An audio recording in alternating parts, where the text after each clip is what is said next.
Segunda parte. Que seu filho primogênito seja sucessor, que uma dinastia unificada seja assim formada, para estabelecer a unidade em Nibiru para sempre. Em meio às ruínas se iniciou a paz. Norte e Sul por matrimônio se uniram. O trono real em uma carne combinada, uma sucessão não interrompida de realeza estabelecida. O primeiro rei depois da paz foi feito, um guerreiro do norte foi um poderoso comandante. Por sortes, veraz e justo, foi ele eleito, foram aceitos seus decretos na unidade. Para a morada dela, construiu uma esplêndida cidade, Agadi, que significa unidade, foi seu nome. Para seu reinado, um título real foi concedido, foi, o celestial foi seu significado. Com braço forte, restabeleceu a ordem nas terras, decretou leis e regulamentos. Designou governadores para cada terra, a restauração e o cultivo foi sua principal tarefa. Dele, nos anais reais, assim se registrou, unificou as terras, a paz em Nibiru restaurou. Construiu uma nova cidade, os canais reparou, proveu alimento para o povo, houve abundância nas terras. Por esposa dele, o Sul escolheu uma donzela, dotada tanto para o amor como para a luta. Tu foi seu título real, a líder que é a esposa de An, significava engenhosamente o nome dado. Deu a An 3 filhos e nenhuma filha. Ao primogênito pôs o nome de An. Que, pelo An um sólido fundamento era seu significado. Só no trono, esteve ele sentado, uma esposa a escolher foi 2 vezes proposta. Em seu reinado, as concubinas foram ao palácio, um filho não lhe nasceu. A dinastia assim iniciada se interrompeu com a morte de Anke. No fundamento, nenhum descendente seguiu. O filho médio, não o primogênito, herdeiro legal foi renomado. Desde sua juventude, um dos 3 irmãos, Rid foi chamado amorosamente por sua mãe. Que está em médio significava seu nome. Nos anais reais, Ib é renomado, em realeza celestial, durante gerações, que é filho de An significou seu nome. Aconteceu a seu pai An no trono, em suma, foi o terceiro a reinar. A filha de seu irmão pequeno escolheu por esposa. Nin.id foi chamada, a dama do Ir. Ninid deu um filho a Nid, o sucessor do trono foi, o quarto da conta dos reis. Pelo nome real de An.Char.gal desejou que lhe conhecesse, príncipe de An que é o maior dos príncipes era o significado. Sua esposa, uma meio-irmã, Ki.Char.gal foi chamada igualmente. O conhecimento e a compreensão foi sua principal ambição, estudou assiduamente os caminhos dos céus. Estudou a grande volta de Nibiru, sua longitude fixou em um char. Como um ano de Nibiru era a medida, por ele os reinados reais seriam numerados e registrados. Dividiu o char em 10 partes, desse modo declarou 2 festividades. Nas proximidades do Sol celebrou-se uma festividade do calor. Quando Nibiru fazia sua morada na distância, se decretou a festividade do frio. Substituindo a todas as festividades de antigamente de tribos e nações para unificar o povo, se estabeleceram as 2 leis de marido e mulher, de filhos e filhas, estabeleceu por decreto, proclamou os costumes das primeiras tribos para todo o país. Nas guerras, as mulheres superavam em grande número aos homens. Decretos fez, um homem tem que ter mais de uma mulher por conhecer. Por lei, uma mulher tem que ser escolhida como esposa oficial, primeira esposa tem que ser chamada. Por lei, o filho primogênito era o sucessor de seu pai. Por estas leis, não demorou para chegar a confusão, se o filho primogênito não era nascido da primeira esposa. E depois nascia um filho da primeira esposa, convertendo-se por lei em herdeiro legal. Quem será o sucessor? Aquele que pela conta do Charles nasceu primeiro. Aquele nascido da primeira esposa. O filho primogênito. O herdeiro legal. Quem herdará? Quem acontecerá? No reinado do Anshargal, Tishargal foi declarada a primeira esposa. Meia-irmã do rei era. No reinado de Anshargal, levaram-se concubinas de novo ao palácio. Das concubinas, nasceram-lhe filhos e filhas ao rei. Um filho de uma foi o primeiro em nascer, o filho de uma concubina foi o primogênito. Depois, Tishargal teve um filho. Herdeiro legal por lei era, mas primogênito não era. No palácio, Tishargal levantou a voz, irada gritou: se pelas normas meu filho, de uma primeira esposa nascido, vê-se privado da sucessão, que o dobro da semente não se esqueça. Embora de diferentes mães, de um mesmo pai o rei e eu somos descendentes. Eu sou a meio-irmã do rei. De mim, o rei é meio-irmão. Por isso, meu filho possui o dobro de semente de nosso pai Anib. Que, na sucessão, a lei da semente, a lei do desposório prevaleça. Que, na sucessão, o filho de uma meio-irmã, quando queira que nasça, por cima de todos os outros filhos alcance a sucessão. Anshargal, considerando-o, concedeu-lhe seu favor a lei da semente, a confusão de esposa e concubinas, de matrimônio e divórcio, evitaria, se com ela. Em seu conselho, os conselheiros reais adotaram a lei da semente para a sucessão. Por ordem do rei, os escribas anotaram o decreto. Assim foi proclamado o próximo rei pela lei da semente para a sucessão. Foi-lhe concedido o nome Rean.Char. Foi o quinto no trono. Vem agora o relato do reinado de Anshar e dos reis que lhe seguiram. Quando se trocou a lei, os outros príncipes se enfrentaram. Houve palavras, não houve rebelião. Como esposa, Anshar escolheu a uma meia-irmã. Fez a sua primeira esposa, lhe chamou com o nome de Ki.Char. Assim foi, por esta lei, que a dinastia continuou. No reinado de Anshar, os campos reduziram suas colheitas, frutos e cereais perderam abundância. De tempos em tempos, na cercânia do sol, o calor foi crescendo em força. Nas moradas longínquas, o frio se fez mais intenso. No Agadi, a cidade do trono, o rei reuniu em assembleia aqueles de grande entendimento. A sábios eruditos, gente de grande conhecimento, lhes ordenou investigar. A terra examinaram, lagos e rios puseram à prova. Ocorreu antes, deu alguém uma resposta. Nibiru, no passado, mais fria e mais cálida foi. Destino é isto, na volta de Nibiru enraizado. Outros de conhecimento, observando a órbita, não consideraram culpado o destino de Nibiru. Na atmosfera, fez-se uma brecha. Esse foi seu achado. Os vulcões, ferreiros da atmosfera, lançavam ao céu menos erupções.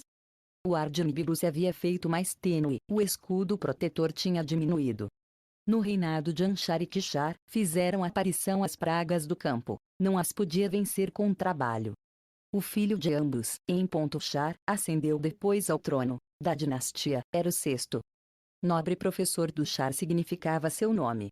Com grande entendimento nasceu, dominou muitos conhecimentos com muita erudição. Procurou caminhos para dominar as aflições da órbita celeste, de Nibiru, fez muito estudo. Pesquisava 5 membros da família do Sol, planetas de deslumbrante beleza. Procurando remédios para as aflições, fez examinar suas atmosferas. A cada um lhe deu um nome, antepassados ancestrais honrou. Considerou-os como casais celestes a Yantu, os planetas gêmeos, chamou os 2 primeiros que foram encontrados. Além da órbita de Nibiru, estavam Anshar e Kishar, por seu tamanho os maiores. Como um mensageiro, Gaga entre os outros corria, às vezes o primeiro em encontrar Nibiru. 5 em total eram os que recebiam a Nibiru no céu, enquanto circundava o Sol. Mais à frente, como uma fronteira, o bracelete esculpido circundava o Sol, como um guardião da região proibida do céu, com escombros protegia. Outros filhos do Sol, 4 em número, defendiam da intrusão do bracelete. As atmosferas dos 5 primeiros ficaram a estudar em Char. Em sua volta repetida examinaram-se atentamente os 5. Que atmosferas possuíam, examinaram-se intensamente por observação e com carros celestiais. Os achados foram surpreendentes, os descobrimentos confusos. De volta em volta, a atmosfera de Nibiru mais brechas sofria. Nos conselhos dos eruditos, os remédios se debatiam com avidez. Consideraram-se formas de enfaixar a ferida urgentemente. Tentou-se um novo escudo que envolvesse o planeta. Tudo o que se lançou para cima, caiu de volta ao chão. Nos conselhos dos eruditos, estudaram-se as erupções dos vulcões. A atmosfera criou-se pelas erupções vulcânicas. Sua ferida tinha tido lugar pela diminuição de erupções.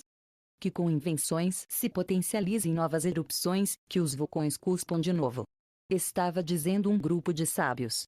Como alcançar a façanha, com que ferramentas conseguir mais erupções, ninguém podia dar conta ao rei. No reinado do Inchar, fez-se maior a brecha nos céus. As chuvas se negavam, os ventos sopravam mais forte, os mananciais das profundidades não emergiam. Nas terras, havia uma maldição, os peitos das mães se secaram. No palácio, havia aflição, havia uma maldição ali dentro.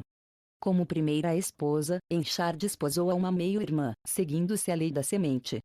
Nin.Char foi chamada dos Char Sadama. Um filho não teve.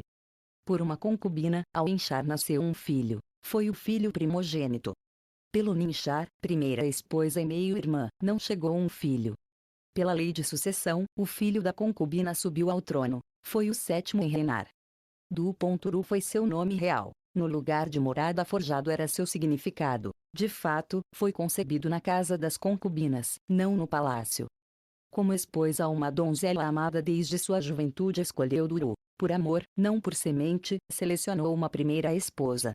Da.Ru foi seu nome real. Aqui está a meu lado era o significado. Na corte real a confusão corria desenfreada. Os filhos não eram herdeiros, as algemas não eram meio-irmãs. Na terra ia crescendo o sofrimento. Os campos esqueceram sua abundância, e entre o povo diminuiu a fertilidade. No palácio, a fertilidade estava ausente. Não tinham tido nem filho nem filha. Da semente de An, 7 foram os soberanos. Depois, de sua semente se secou o trono. Dauru encontrou a um menino na porta do palácio. Como a um filho o abraçou. Ao final, Duru como a um filho o adotou, nomeou o herdeiro legal. Lama, que significa secura, foi o nome que lhe deu.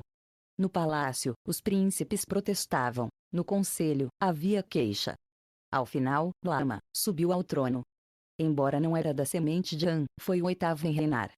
Nos conselhos dos eruditos, deram-se 2 sugestões para sanar a brecha. Alguém sugeriu o uso de um metal, ouro era seu nome. Em Nibiru, era muito raro, dentro do bracelete esculpido era abundante. Era a única substância que se podia moer até o pó mais fino, elevado até o céu, podia ficar suspenso. Assim, com reaprovisionamentos, a brecha se sanaria, haveria um melhor amparo. Que se construam naves celestiais, que uma frota celestial traga o ouro a Nibiru. Que se utilizem as armas de terror.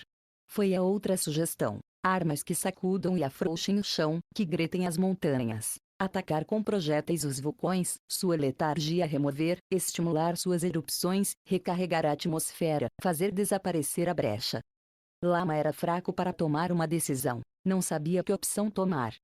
Nibiru completou uma volta, 2 Char seguiu contando Nibiru. Nos campos, a aflição não retrocedia. A atmosfera não se reparava com as erupções vulcânicas. Passou um 3º Char, um 4º se contou. Não se obtinha ouro. Os conflitos abundavam no reino, a comida e a água escasseavam. A unidade se perdeu no reino, as acusações eram abundantes. Na corte real, os sábios foram e vinham, os conselheiros corriam acima e abaixo. Ao rei não prestavam atenção às suas palavras. Só procurava conselho em sua esposa, Laama era seu nome. Se fosse o destino, supliquemos ao grande Criador de tudo, ao rei, disse ela. Suplicar, não atuar, é a única esperança. Na corte real, os príncipes estavam inquietos, dirigiam acusações ao rei, de forma estúpida e absurda, está trazendo calamidades ainda maiores em vez de paz.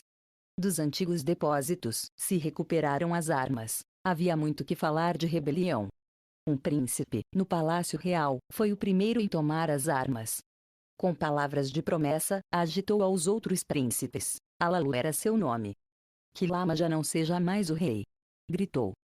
Que a decisão substitua a vacilação. Venham, vamos desalentar ao rei em sua morada. Façamos que abandone o trono.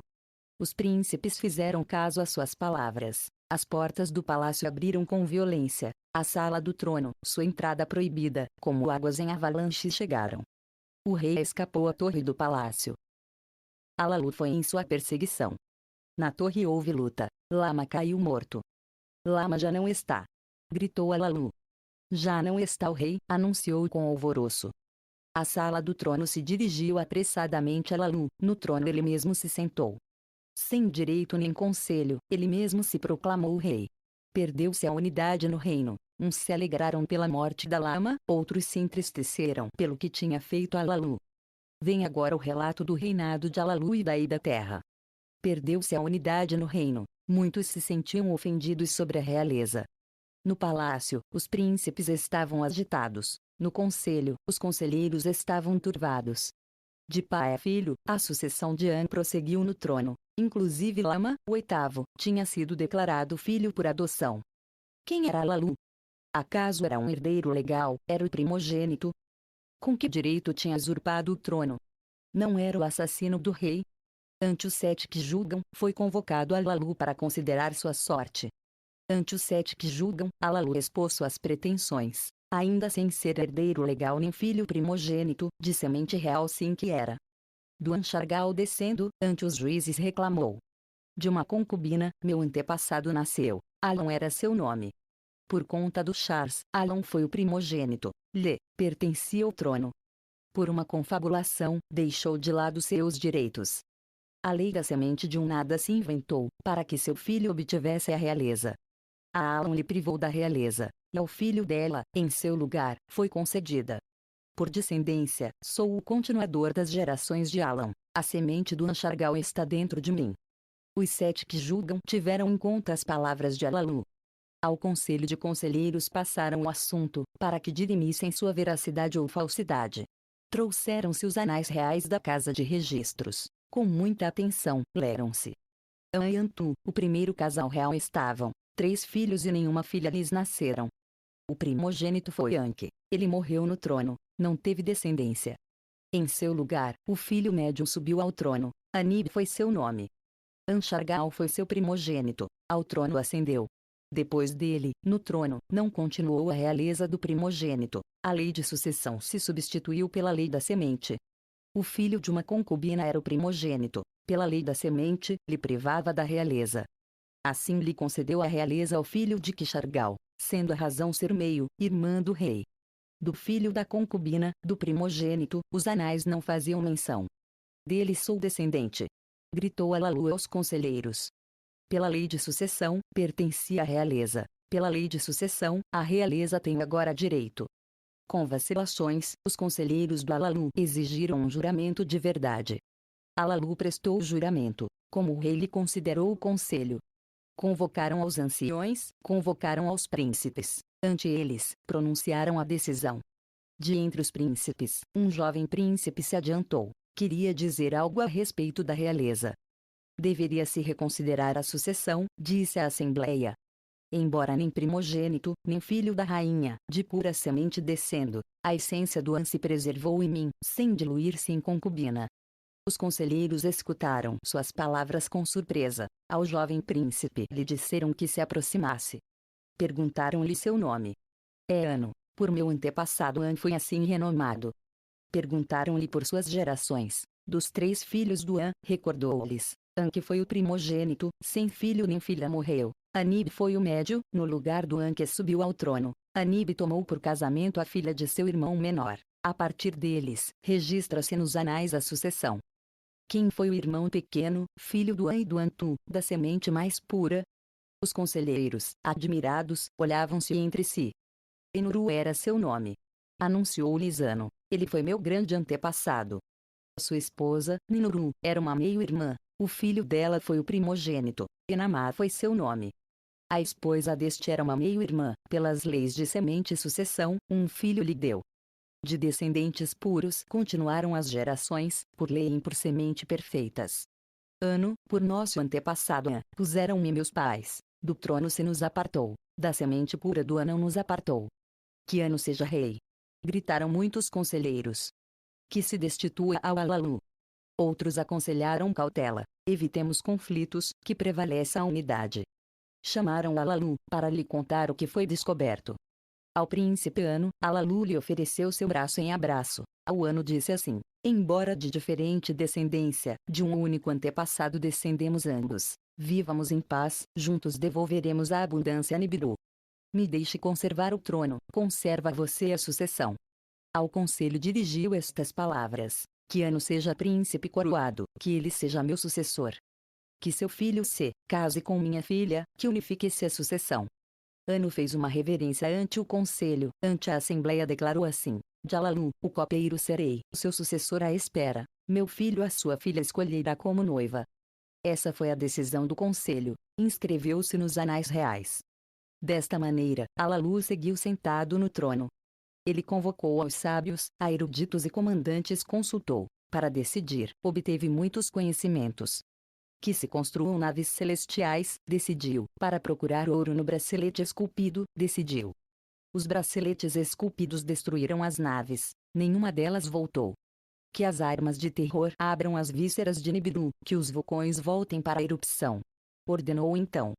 Armaram-se carros celestes com as armas de terror, com projéteis de terror golpearam aos vulcões dos céus. As montanhas se balançaram, os vales se estremeceram, enquanto grandes resplendores estalavam com estrondo. Havia muito alvoroço no reino, havia expectativas de abundância. No palácio, Anu era o copeiro do Alalu.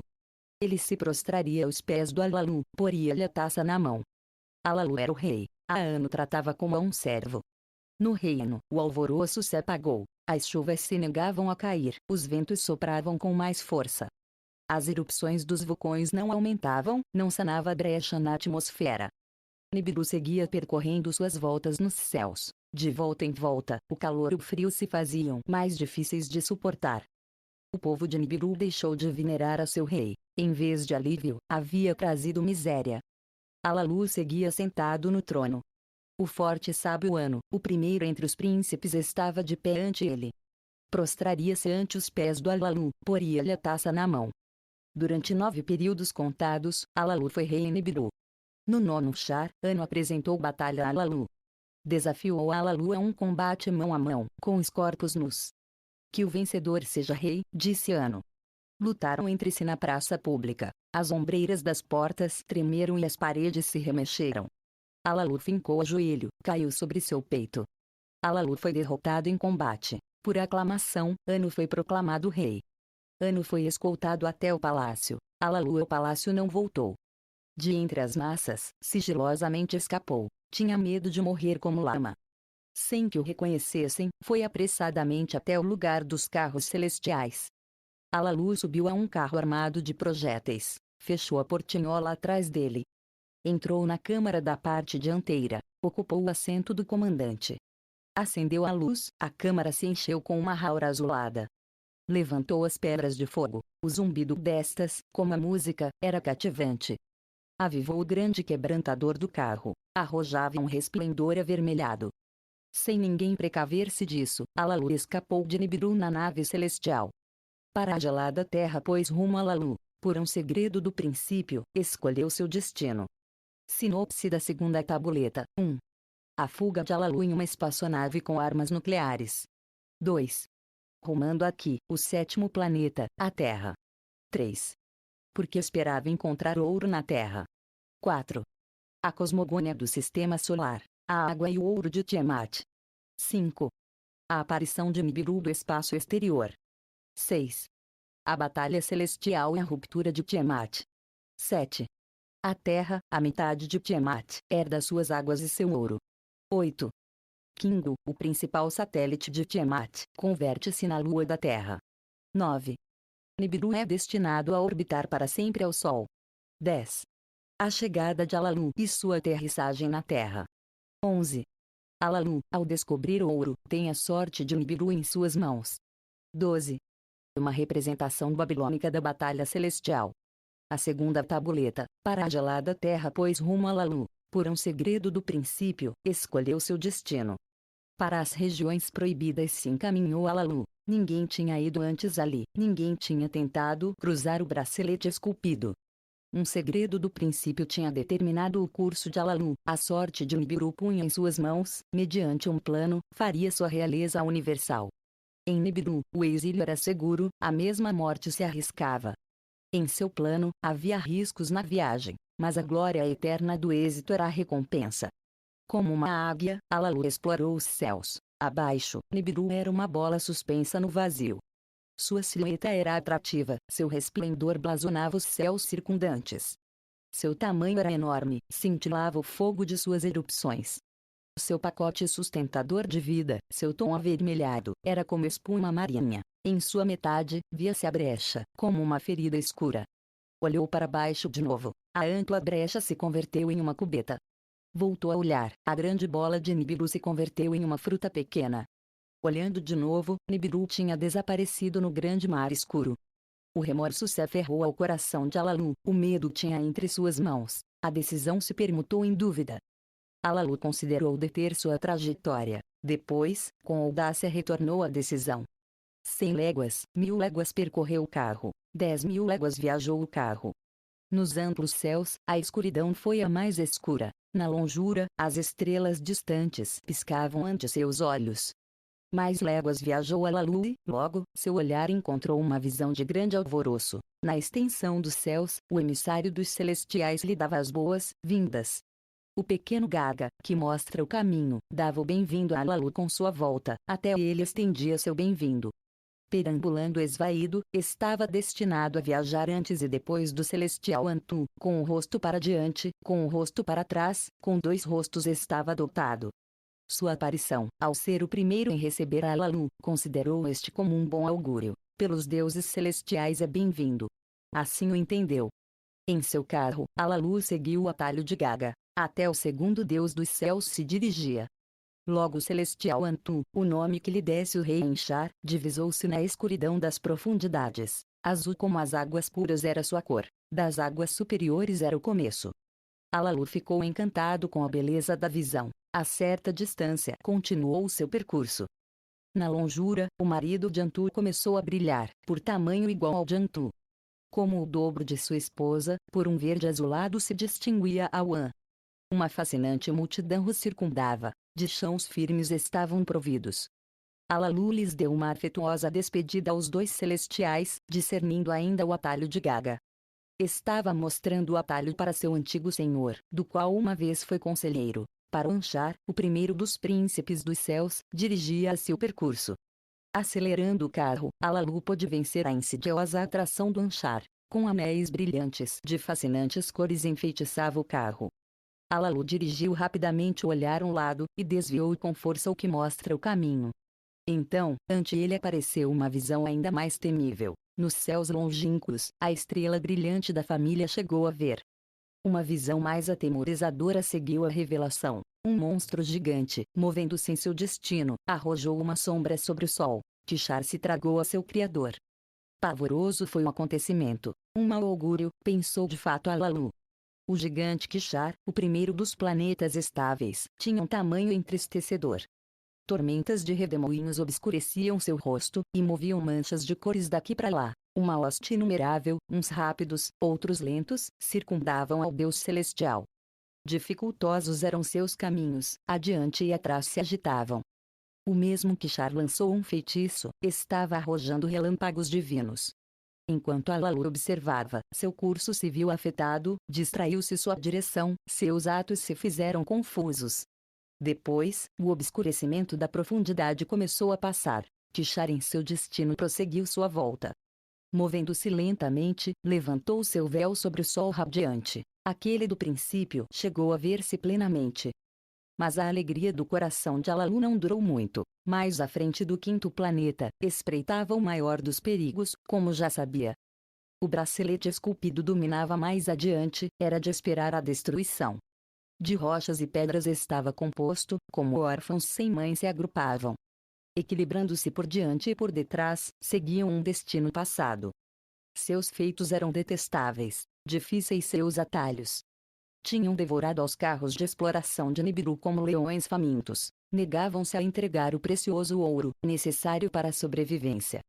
Para o bracelete esculpido se precipitou o carro de Alalu, a enfrentar-se audazmente em estreito combate com as ferozes pedras. Alalu atirou para cima com mais força as pedras de fogo de seu carro, dirigiu o que mostra o caminho com mão firme. As sinistras rochas investiram contra o carro, como um inimigo ao ataque na batalha.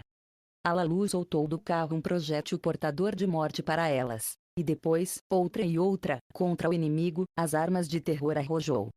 Como guerreiros assustados, as rochas retornaram, abrindo um atalho para Alalu. Como por feitiço, o bracelete esculpido abriu uma porta ao rei. Na escura profundidade, Alalu pôde ver os céus com claridade. Não foi derrotado pela ferocidade do bracelete, sua missão não tinha terminado. Na distância, a bola ígnea do sol estendia seu resplendor. Estava emitindo raios de bem-vindo para Alalu. Diante do sol, um planeta pardo avermelhado percorria a sua volta. Era o 6º na conta de deuses celestiais. Alalu não pôde a não ser entrevê-lo. Sobre seu predestinado percorrido, apartava-se com rapidez do atalho de Alalu. Depois, apareceu a gelada terra, o 7º na conta celestial. Alalu pôs rumo ao planeta, para um destino mais tentador. Sua atrativa esfera era menor que Nibiru, sua rede de atração era mais fraco que a de Nibiru. Sua atmosfera era mais magra que a de Nibiru, nela se formavam redemoinhos de nuvens. Abaixo, a Terra estava dividida em 3 regiões, branco de neve no topo e na base, azul e marrom entre elas. Com destreza, Alalu desdobrou as asas de detenção do carro para circundar a bola da Terra. Na região Medeia, pôde discernir terra firme e oceanos aquosos. Dirigiu para baixo o raio que penetra, para detectar as interioridades da Terra. Conseguiu. Gritou estaticamente. Ouro, muito ouro, tinha indicado o raio. Estava por debaixo da região de cor escura, nas águas também havia. Com o coração aos pulos no peito, Alalu estava tomando uma decisão. Faria descender seu carro sobre a terra seca, possivelmente para explodir e morrer. Poria rumo às águas, possivelmente para afundar-se no esquecimento. Que caminho devia tomar para sobreviver? Descobriria o valioso ouro. No assento da águia, Alalu não se agitou. Em mãos da sorte confiou o carro. Completamente cativo na rede atrativa da Terra, o carro se ia movendo cada vez mais rápido. As asas estendidas se acenderam. A atmosfera da Terra era como um forno.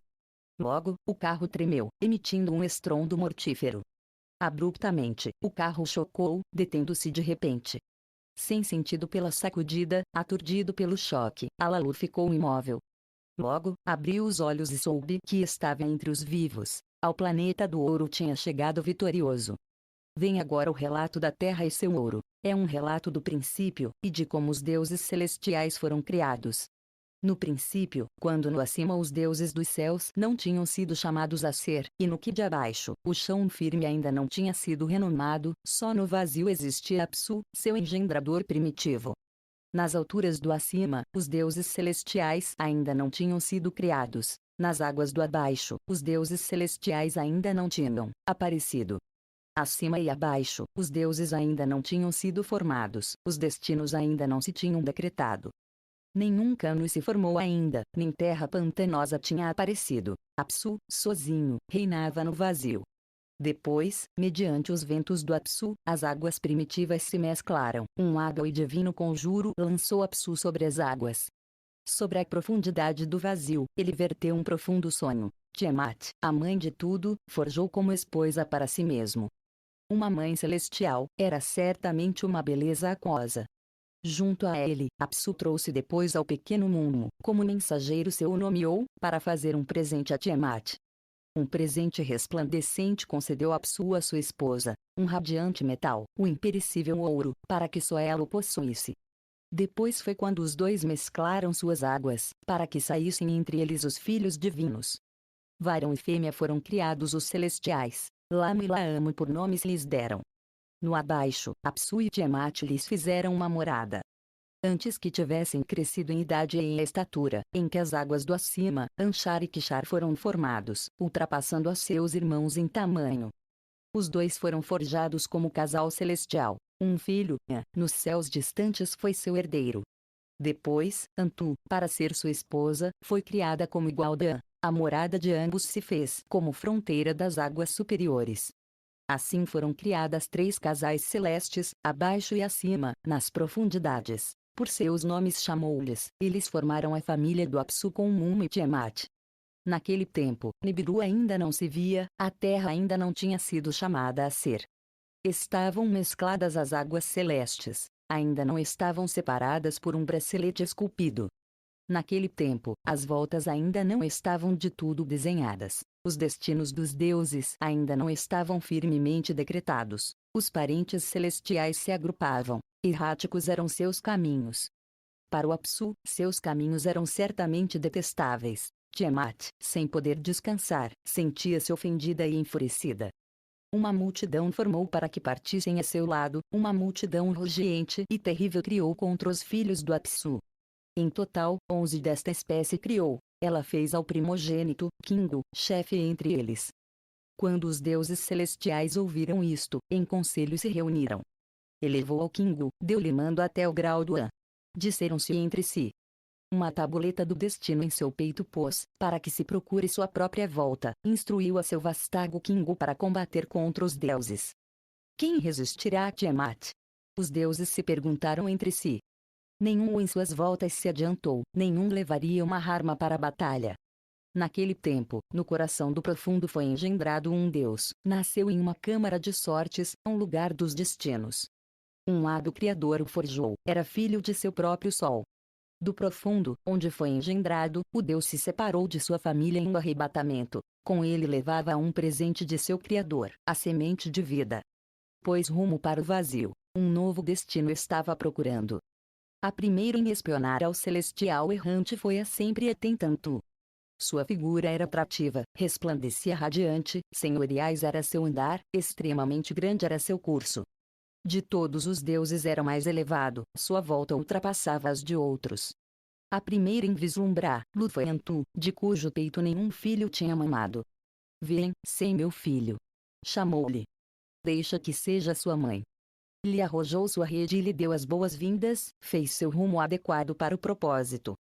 Suas palavras encheram de orgulho o coração do recém-chegado, aquela que o criara o fez altivo. Sua cabeça até o dobro de seu tamanho cresceu, 4 membros a seus lados brotaram. Moveu seus lábios em reconhecimento, um fogo divino fulgurou entre eles. Virou seu rumo para Antu, e não demorou para mostrar seu rosto a An. Quando a viu, meu filho. Exaltado gritou. Para a liderança te confiará. Junto a ti, uma hoste serão seus servos.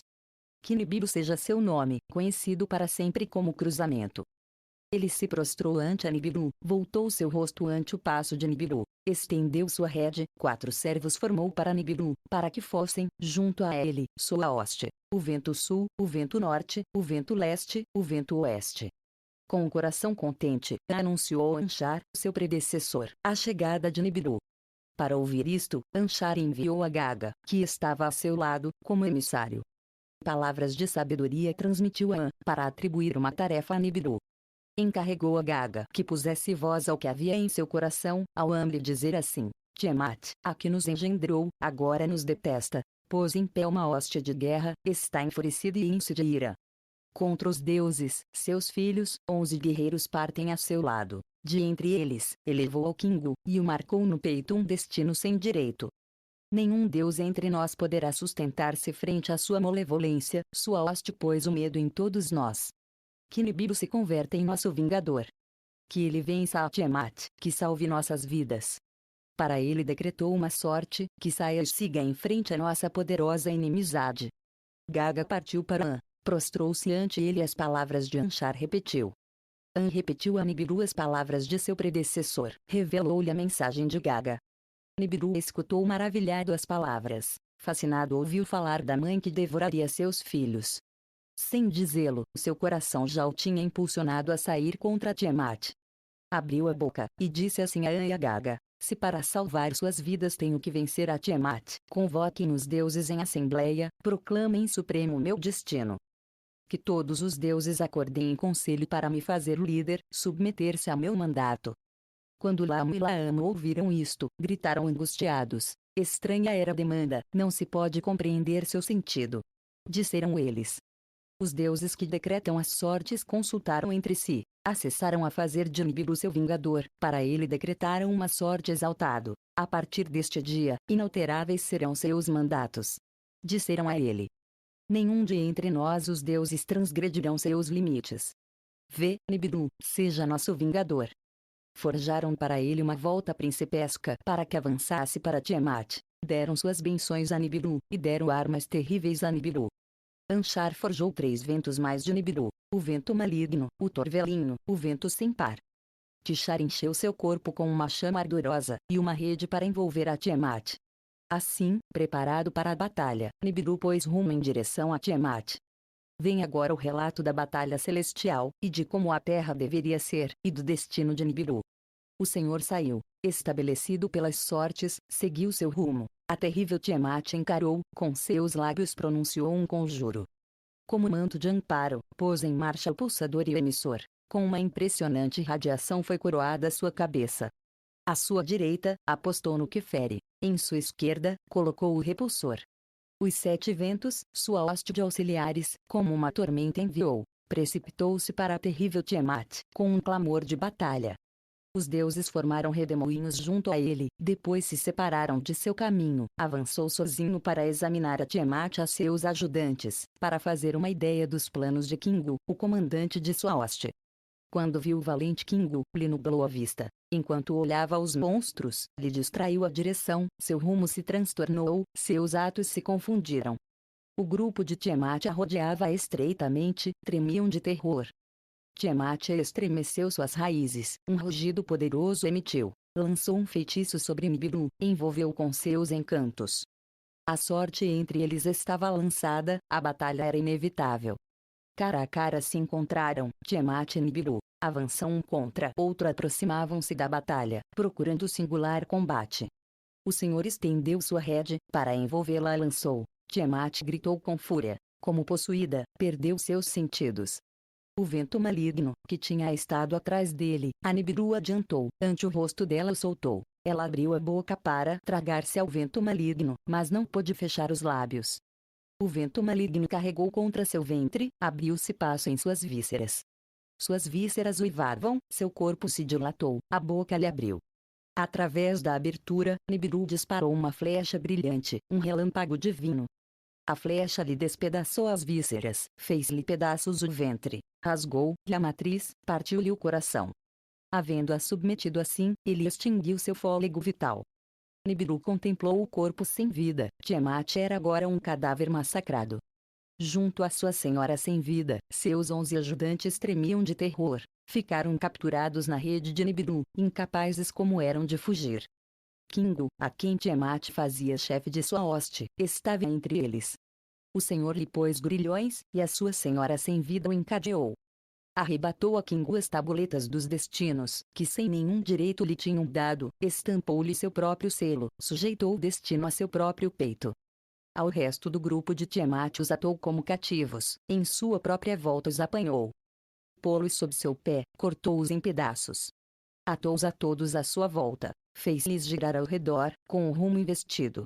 Depois, Nibiru partiu do lugar da batalha, anunciou a vitória aos deuses que lhe tinham renomado. Deu a volta ao redor do Apsu, para que Sharianshar viajou. Gaga saiu a lhe receber, e como arauto para outros viajou depois além de Antu. Nibiru se encaminhou para a morada no profundo. Sobre a sorte de inerte Tiamat e do Kingu refletiu depois, a Tiamat, a que tinha submetido, o senhor Nibiru voltou mais tarde. Encaminhou-se para ela, deteve-se para ver seu corpo sem vida, esteve planejando em seu coração dividir habilmente o monstro. Depois, como um mexilhão, em duas partes a dividiu, separou o tronco das partes inferiores. Separou os canais internos dela, maravilhado contemplou suas veias douradas. Pisando em sua parte posterior, o senhor cortou completamente a parte superior. O vento norte, seu ajudante, a seu lado chamou, que se levasse a cabeça cerceada, ordenou-lhe ao vento, que a pusesse no vazio. O vento de Nibiru se abateu, pois, sobre Tiamat, varrendo suas chorreantes água. Nibiru disparou um raio, ao vento norte lhe deu um sinal. Em um resplendor, a parte superior de Tiamat foi levada a uma região desconhecida. Com ela, também foi exilado o encadeado Kingu, para que fora companheiro da parte seccionada. Depois, Nibiru refletiu sobre a sorte da parte posterior. Queria que fosse um troféu imperecível da batalha, um aviso constante nos céus, que assinalasse o lugar da batalha. Com sua massa, golpeou a parte posterior até fazê-la partes pequenas, depois os enlaçou em uma banda até formar um bracelete esculpido, entrelaçando-os, situou-os como guardiões, um firmamento para dividir as águas das águas. As águas superiores por cima do firmamento das águas inferiores separou, assim forjou Nibiru suas hábeis obras. Depois, o senhor cruzou os céus para inspecionar as regiões. Da zona do Apsu até a morada de Gaga mediu as dimensões. Deteve-se e vacilou. Depois, retornou lentamente ao firmamento, ao lugar da batalha. Passando de novo pela região do Apsu, na desaparecida esposa do sol, pensou com remorso. Contemplou a metade ferida de Tiamat, prestou atenção à parte superior. As águas de vida, generosas nela, das feridas seguiam emanando, suas veias douradas refletiam os raios do Apsu. Da semente da vida, do legado do Criador, lembrou-se então Nibiru. Quando pôs seu pé sobre Tiamat, quando a partiu em pedaços, sem dúvida repartiu a semente dela. Nibiru se dirigiu ao Apsu, lhe dizendo assim: com seus quentes raios, dá saúde às feridas. Que a parte rota, nova vida lhe seja dada, que seja em sua família como uma filha, que as águas em um lugar se reúnam, que apareça terra firme. Por terra firme que seja chamada, que será seu nome a partir de agora. Apsu fez caso às palavras de Nibiru, que a terra se una à minha família, que, terra firme do abaixo, que terra seja, seu nome a partir de agora. Que, com seu giro, haja dia e haja noite, nos dias, proverei-a com meus raios curadores. Que Kingu seja uma criatura da noite, designarei-o para que brilhe na noite companheira da terra, para sempre lua será. Nibiru escutou satisfeito as palavras do Apsu. Nibiru cruzou os céus e inspecionou as regiões, aos deuses que lhe tinham elevado concedeu posições permanentes, destinou suas voltas para que nenhum transgredisse a de outros nem ficasse curto. Fortaleceu as eclusas celestes, pôs portas em ambos os lados. Uma morada remota escolheu para si, além de Gaga estavam suas dimensões. Suplicou ao Apsu que decretasse para ele a grande volta como seu destino. Todos os deuses levantaram sua voz desde suas posições. Que a soberania de Nibiru seja sobressalente. O mais radiante dos deuses é que seja na verdade o filho do sol. Desde sua região, Apsu deu sua bênção. Nibiru manterá o cruzamento de céu e terra. Cruzamento será seu nome. Os deuses não cruzarão nem acima nem abaixo. Ele manterá a posição central, será o pastor dos deuses. Inchar será sua volta. Esse será seu destino para sempre. Vem agora o relato de como começaram os tempos de antigamente, e da era que, nos anais, foi conhecida pelo nome de Era Dourada, e como foram as missões de Nibiru à terra para obter ouro. A fuga de Alalu desde Nibiru foi seu começo. Alalu estava dotado de grande entendimento, muitos conhecimentos tinha adquirido em sua aprendizagem. De seu antecessor Anshargal, dos céus e das voltas tinha acumulado muitos conhecimentos. Através do Inchar, seus conhecimentos aumentaram grandemente. De tudo isso aprendeu muito Alalu. Com os sábios discutia, a eruditos e comandantes consultava. Assim se determinaram os conhecimentos do princípio, assim possuiu Alalu estes conhecimentos. O ouro no bracelete esculpido era a confirmação, o ouro no bracelete esculpido era o indício de ouro na parte superior de Tiamat.